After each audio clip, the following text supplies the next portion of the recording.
Hello दोस्तों, स्वागत है आपका मेरे यूट्यूब चैनल स्टडी पॉइंट 47 में। तो दोस्तों, पिछली क्लास में हमने हड़प्पा सभ्यता के बारे में पढ़ा और उसमें कृषि का क्या योगदान था, इसके बारे में सभी बातों के ऊपर हमने चर्चा की थी। तो आज हम मोहनजोदड़ो के बारे में पढ़ेंगे। ये हमारी क्लास सेकंड है। अगर आप क्लास फर्स्ट को देखना चाहते हैं तो लिंक नीचे डिस्क्रिप्शन में है, चाहो तो आप वहां जाकर उसको देख सकते हो। तो आज हम मोहनजोदड़ो के बारे में पढ़ेंगे। इससे पहले अगर आप चैनल पर नए हैं तो चैनल को जाके सब्सक्राइब कीजिए, बेल आइकॉन को ऑल पर प्रेस कीजिए, ताकि जो आने वाली हमारी वीडियो हैं वह आप तक आसानी से प्राप्त हो सके। और इसके साथ साथ ही एक अच्छा सा कमेंट कीजिए। तो मोहनजोदड़ो, तो जो सबसे पहले खोजा गया हड़प्पा स्थल था वह कौन सा था? मोहनजोदड़ो।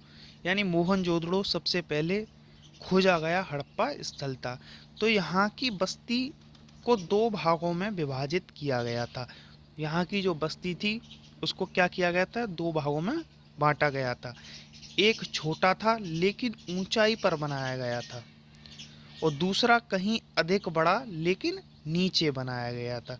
तो देखो, एक भाग तो ऊंचाई पर बनाया गया था और जो दूसरा भाग था वह अधिक बड़ा था, लेकिन फिर भी वह नीचे बनाया गया था। तो पुरातत्वविदों द्वारा इन्हें दुर्ग और निचला शहर का नाम दिया गया था। तो जो ऊंचाई पर बनाया गया था उसको क्या कहा गया पुरातत्वविदों द्वारा? दुर्ग। और जो सबसे नीचे बनाया गया था उसको क्या? शहर का नाम दिया गया था। जो क्या करते थे? नींव का कार्य करते थे। निचला जो शहर था वह क्या करता था? नींव का कार्य करता था। और निचला शहर दीवार से घेरा गया था। किससे? दीवारों से निचला शहर घेरा गया था। कई भवनों को ऊंचे चबूतरों पर बनाया गया था। जो कई भवन थे उनको कहाँ बनाया गया था? ऊंचे चबूतरे पर। तो दुर्ग की ऊंचाई का यह कारण था। यहाँ की संरचना कच्ची ईंटों के चबूतरे पर बनी थी। क्या थी? यहाँ की जो संरचना थी वह कच्ची ईंटों के किस पर बनी थी? चबूतरे पर बनी हुई थी। तो इसको दीवार से घेर कर निचले शहर से अलग किया गया था। तो इसको क्या था कि इसको दीवार द्वारा घेरा गया था, और जो निचला शहर था उससे क्या किया गया था? अलग किया गया था। तो नियोजन के अन्य लक्षणों में ईंटों को भी सम्मिलित किया गया था। तो जो इसके अन्य लक्षण थे उसमें क्या किया गया था कि ईंटें जो थीं उनको भी सम्मिलित किया गया था। भले ही वह पकाकर बनाई जाती थीं, ईंटें जो थीं भले ही वह पकाकर बनाई जाती हों, एक निश्चित अनुपात होता था। किसका? ईंटों का क्या होता था? एक निश्चित अनुपात होता था, जहाँ लंबाई और चौड़ाई, जो उनकी लंबाई होती थी और जो चौड़ाई होती थी वह ऊंचाई की क्रमशः चार गुनी, लंबाई की चार गुनी और दुगनी होती थी। तो ईंटें भी हड़प्पा बस्तियों में प्रयोग में लाई जाती थी। तो इससे हमें क्या पता पड़ता है कि जो ईंटें थीं वह भी हड़प्पा बस्तियों के प्रयोग में लाई जाती थी। ईंटों के द्वारा भवन निर्माण किया जाता था, आदि आदि प्रयोग में लाई जाती थी। अब देखते हैं हम इसमें गृह स्थापत्य। तो इसके अंतर्गत क्या होता था कि कई कमरे एक आंगन पर केंद्रित थे। जो कई कमरे होते थे वह क्या होता था? एक ही आंगन होता था उनका, उस पर केंद्रित होते थे। तो आंगन में क्या होता था कि खाना पकाना, कताई करना जैसी गतिविधियां की जाती थी। तो जो खाना पकाया जाता था और कताई की जाती थी वह आंगन में की जाती थी। तो यहाँ पर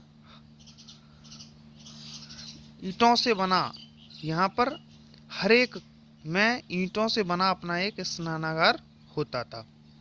तो हर एक भवन में क्या होता था कि ईंटों से बना अपना एक क्या होता था? स्नानागार होता था, नहाने का स्थान। तो जिसकी जो नालियाँ थीं वह दीवार के माध्यम से सड़क की नालियों से जुड़ी रहती थीं। तो जो इसकी नाली होती थी वह दीवारों के माध्यम से और सड़क की नालियों से जुड़ी रहती थी। तो यहाँ छत पर जाने के लिए सीढ़ियों के अवशेष भी पाए गए हैं। तो छत पर जाने के लिए क्या मिले हैं? सीढ़ियों के अवशेष भी मिले हैं। कुओं का साक्ष्य भी मिला है। यहाँ पर क्या हुआ कि कुओं का भी साक्ष्य मिला है। तो विद्वानों द्वारा यहाँ कुओं की जो संख्या है लगभग कितनी बताई गई थी? 700 बताई गई थी। अब देखते हैं हम नालों का निर्माण। तो हड़प्पा शहरों की विशिष्टताओं में एक ध्यानपूर्वक नियोजित जल निकास प्रणाली थी।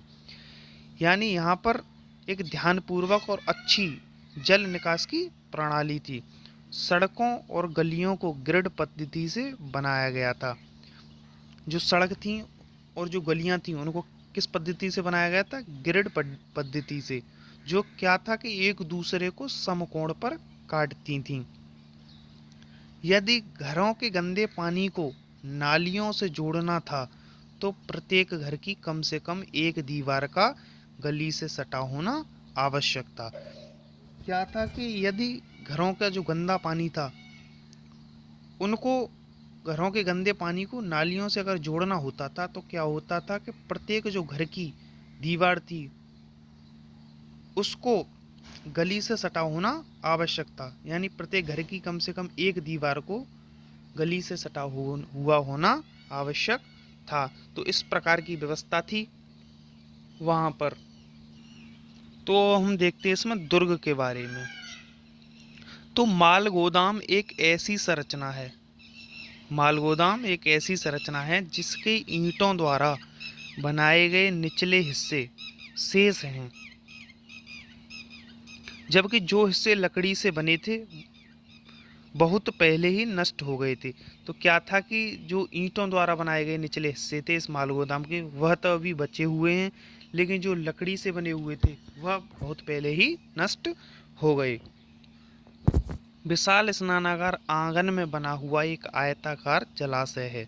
जो विशाल स्नानागार है वह क्या था? आंगन में बना हुआ था और एक आयताकार जलाशय था जो चारों ओर से गलियारे से घिरा हुआ है। और इस जलाशय के तल में जाने के लिए उत्तरी और दक्षिणी भाग में क्या बनी हुई थी? सीढ़ियाँ बनी हुई थी। तो इसके तीनों ओर कक्षों का निर्माण किया गया था। इसके जो तीनों ओर क्या किया गया था? कक्ष यानी भवन बनाए गए थे, जिसमें एक कक्ष में बड़ा कुआं था और एक जो कक्ष था उसमें क्या था? बड़ा एक कुआं था। तो प्रत्येक स्नानागार से नालियां गलियारे के साथ साथ बने एक नाले से मिलती थीं।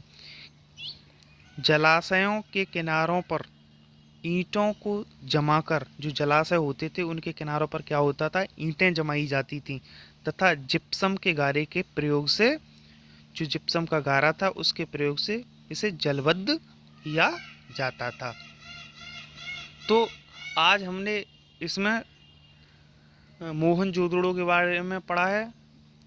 आगे अगली क्लास में और इससे संबंधित अच्छी जानकारी हम प्राप्त करेंगे। तो दोस्तों आपको यह वीडियो कैसी लगी? अगर आपको ये वीडियो अच्छी लगी हो तो प्लीज़ कमेंट सेक्शन में एक प्यारा सा कमेंट कीजिए, जिससे क्या है कि हमें मोटिवेशन मिलता है और हमें एक बेहतर कंटेंट तैयार करने में मदद मिलती है। तो मिलते हैं दोस्तों अगली क्लास में, तब तक के लिए जय हिंद।